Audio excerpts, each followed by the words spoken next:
सोलन जिले के बद्दी में की एसपी इल्मा अफरोज ने इन दिनों सुर्खियों में है। एसपी इल्मा अफरोज का कांग्रेस विधायक रामकुमार चौधरी से टकराव चल रहा था। हालांकि वो नहीं झुकी और अचानक अपना सरकारी आवास खाली कर लंबी छुट्टी पर चली गई। दरअसल ये मामला सोलन जिले के बद्दी का है, जहां विधायक रामकुमार चौधरी से एसपी इल्मा अफरोज का टकराव चल रहा था। एसपी इल्मा ने विधायक की पत्नी की गाड़ियों के चालान काटे थे। इसके अलावा एक स्क्रैप कारोबारी के केस में भी उन पर दबाव बनाया जा रहा था। वहीं मुख्यमंत्री सुखविंदर सिंह सुक्खू ने डीसी और एसपी के साथ संवाद कार्यक्रम के लिए शिमला आई थी। यहां उनकी मुलाकात सत्ताधारी नेताओं और पुलिस अधिकारियों से हुई, जिसके बाद अचानक एसपी इल्मा लंबी छुट्टी पर चली गई। बताया जा रहा है कि सरकार जल्द ही उन्हें बद्दी के एसपी के पद से भी हटा सकती है।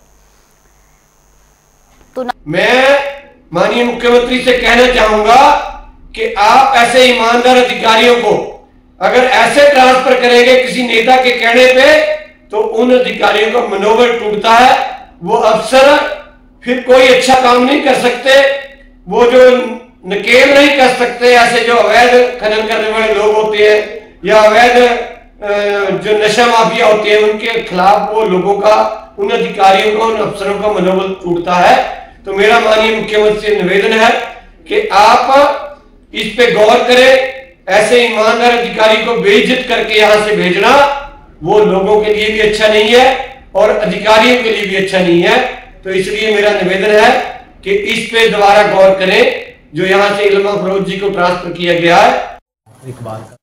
इसी खबर पर ज्यादा जानकारी के साथ हमारे सहयोगी रॉबिन शर्मा हमारे साथ जुड़े। रॉबिन, जिस तरीके से पूरा मामला सामने आया है कि अब एसपी इल्मा अफरोज का तबादला भी संभव है और वो फिलहाल लंबी छुट्टियों पर भी जा चुकी है, लेकिन आखिर ये पूरा मामला है क्या और क्या ऐसी वजह रही कि विधायक से उनका टकराव शुरू हो गया?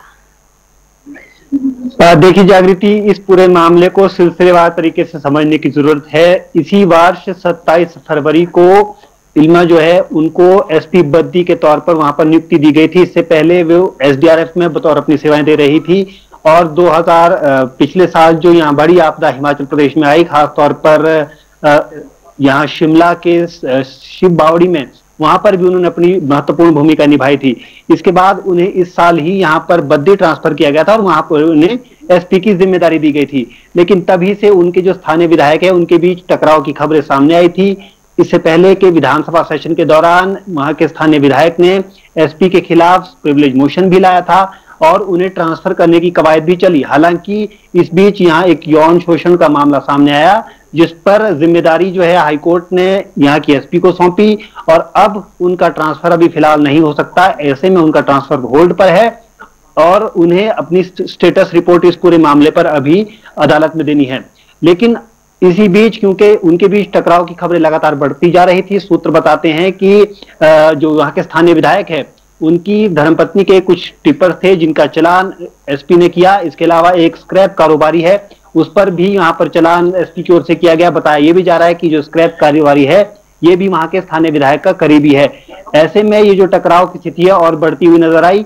इस बीच क्योंकि एसपी और डीसी की जो सालाना बैठक मुख्यमंत्री लेते हैं, इस दौरान बुधवार को इल्मा अफरोज भी शिमला पहुंची, यहां पर मुख्यमंत्री से मुलाकात हुई। इसके अलावा कांग्रेस सरकार के जो नेता हैं उनसे भी वो मिली और यहाँ के जो पुलिस वरिष्ठ अधिकारी हैं उनसे भी उन्होंने मुलाकात की।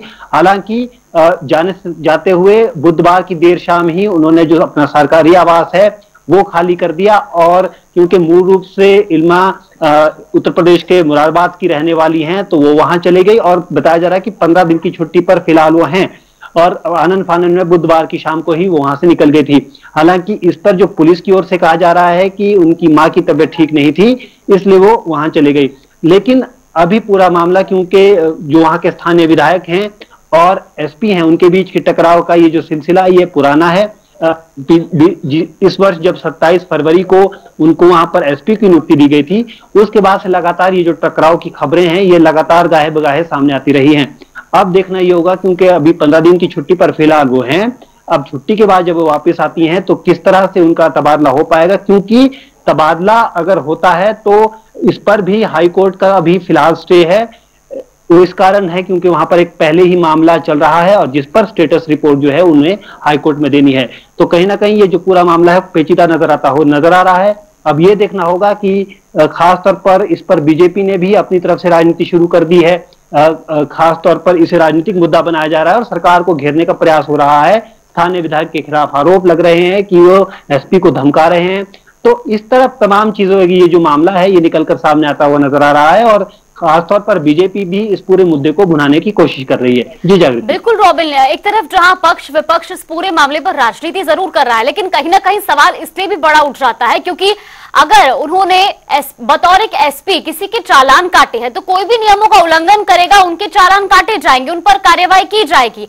लेकिन ऐसे में अगर स्थानीय विधायक के साथ उनकी इस तरीके की टकराव की स्थिति है तो अब इससे किस तरीके से निपटते हैं उच्च अधिकारी और खास तौर पर सरकारी तंत्र भी, क्योंकि अब सवाल ये भी उठ रहे हैं कि एक ईमानदार सिपाही पर इस तरीके से दबाव क्यों बनाया जा रहा है। बिल्कुल, देखिए हिमाचल प्रदेश सरकार की बात करें तो लगातार ही वो दावे करती आई है कि खनन के खिलाफ जो अनधिकारिक या अवैध खनन है उसके खिलाफ हिमाचल प्रदेश सरकार सख्त है।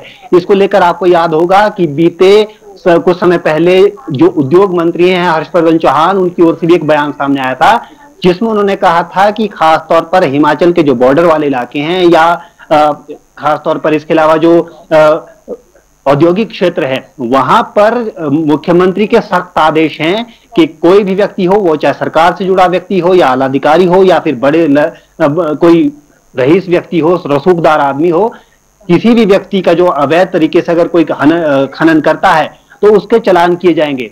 एक तरफ जहां सरकार ये दावे करती है, उस बीच अगर इस तरह से जो विधायक हैं वो अगर एसपी पर दबाव बनाते हैं और उन्हें लंबी छुट्टी पर जाना पड़ता है तो ये कहीं ना कहीं सरकार के लिए भी चिंताजनक है और सरकार की जो कार्यप्रणाली है उस पर भी सवाल उठाते हैं कि क्या अपने विधायकों को समझाने में सरकार इतनी समर्थ नहीं है या फिर क्या जो एसपी है अब उनको जो ये पूरी राजनीति है इसका शिकार होना पड़ेगा या उन्हें तबादला कर दिया जाएगा उनका, या उन्हें एसपी से हटाकर किसी और पद पे बैठा दिया जाएगा। ये सब देखने वाली बात होगी। लेकिन सबसे बड़ी बात यह है क्योंकि सरकार लगातार दावे करती आई है कि जो प्रदेश में कानून का राज बनाए रखना सरकार की जिम्मेदारी है, तो ऐसे में क्या जब बात सरकार के करीबी लोगों पर हो तो सरकार इस जिम्मेदारी को कितनी बखूबी से निभाती है, ये भी देखने वाली बात होगी। जी जागृति। बिल्कुल, क्योंकि रॉबिन विपक्ष की ओर से भी लगातार सवाल उठाए जा रहे हैं और अब जो सरकार का दावा है निष्पक्षता का और कानून का वो कितना मजबूत है वो भी इस पूरे मामले के बाद स्पष्ट हो पाएगा। फिलहाल ये भी जानना चाहेंगे, जिस तरीके से आपने बताया कि भारतीय जनता पार्टी भी लगातार इस मामले को अब भुना रही है और कांग्रेस पर हावी है, क्या सरकार की ओर से इस पूरे मामले पर कोई प्रतिक्रिया अभी तक सामने आई है?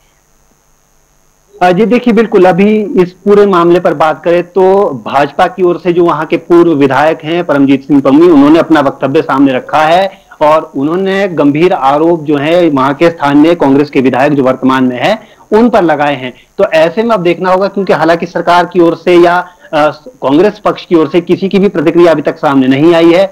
ऐसे में देखना होगा कि सरकार इस पूरे मामले को किस तरह से लेती है और आने वाले दिनों में भाजपा इस मुद्दे को किस तरह से प्रदेश भर में उठाती है, यह भी देखने वाली बात होगी। क्योंकि लगातार कई मुद्दे हिमाचल प्रदेश में इन दिनों गूंज रहे हैं, लेकिन इस बीच कोई सरोकार से जुड़ा मामला हो और खासतौर पर जब मामला किसी अधिकारी के अपने कानून के दायरे में काम करते वक्त भी उस पर अगर दबाव बनाने की बात हो तो यह बहुत गंभीर विषय हो जाता है। ऐसे विषय को अब भाजपा किस तरह से लेती है और इस पर सरकार किस तरह से अपना रुख अख्तियार करती है, ये देखने वाली बात होगी।